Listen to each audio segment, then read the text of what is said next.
মদনদা বাজার থেকে একটা মুরগি নিয়ে বাড়িতে ফিরছিল। রাস্তায় দাঁড়িয়ে থাকা এক মাতাল বলল, কিরে, এই খাসিটাকে নিয়ে কোথায় চললি? মদনদা রেগে গিয়ে বলল, সর মাতাল কোথাকার, এইটা মুরগি, খাসি না।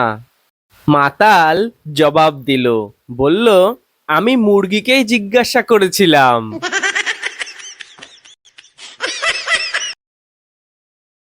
পল্টু মদনদাকে বলল, মদনদা, লোকে বলে দুধ খেলে নাকি শক্তি বাড়ে।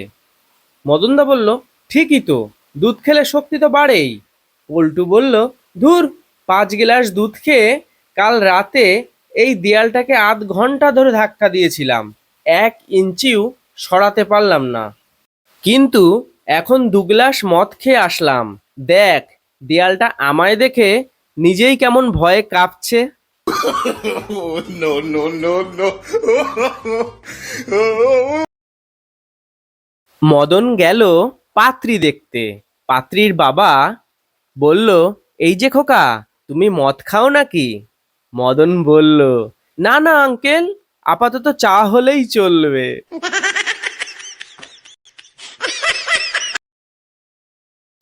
মদন রাতে মদ খেয়ে মাতাল হয়ে বাড়িতে ঢুকলো, কিন্তু সে ঘরে না ঢুকে ভুল করে গোয়াল ঘরে ঢুকে পড়ল।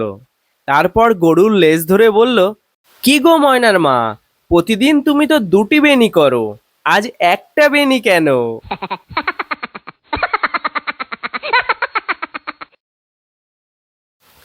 এক মাতাল বন্ধুদের সাথে পিকনিক করার জন্য নিজের বাড়ি থেকেই ছাগল চুরি করে নিয়ে গেল। রাতভর খুব আনন্দ করলো, খুব মজা করে খাওয়া দাওয়া করলো সবাই। সকালে যখন বাড়ি ফিরলো, দেখলো ছাগল তো বাড়িতেই রয়েছে। বউকে জিজ্ঞাসা করলো, এই ছাগল আসলো কোথা থেকে? বউ বলল, আরে রাখো তোমার ছাগল, আগে বলো, কাল রাতে তুমি চোরের মতো আমার কুত্তাটাকে নিয়ে কোথায় গেছিলে? Oh, no, no, no, no.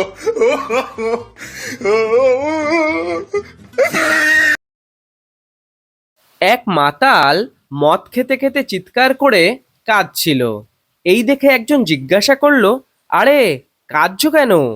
মাতাল বলল, যে মেয়েটাকে ভোলার জন্যে আমি মদ খাচ্ছি, তার নাম আমি কিছুতেই মনে করতে পারছি না।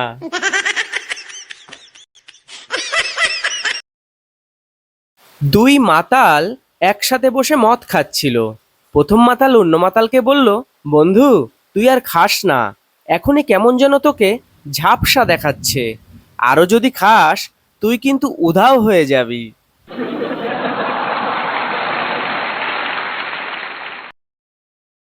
মন্টু মাতাল হয়ে বাড়ি ফিরল। বউ যাতে বুঝতে না পারে তার জন্য একটা বই খুলে পড়া শুরু করে দিল। বউ তাই দেখে বলল, আজও তুমি মদ গিলে এসেছো? মন্টু বউকে বলল, তুমি কি করে বুঝলে? বউ বলল, আমার সুটকেস খুলে তুমি বই পড়ছো, তাই তো? প্রিয় দর্শক বন্ধুরা, আমাদের এই জোকসগুলি আপনাদের ভালো লাগলে প্লিজ আমাদের এই ধাঁধার বিশ্ব চ্যানেলটিকে সাবস্ক্রাইব করে সাথে থাকুন। দেখা হবে পরের ভিডিওতে। টাটা বন্ধুরা, ভালো থাকবেন।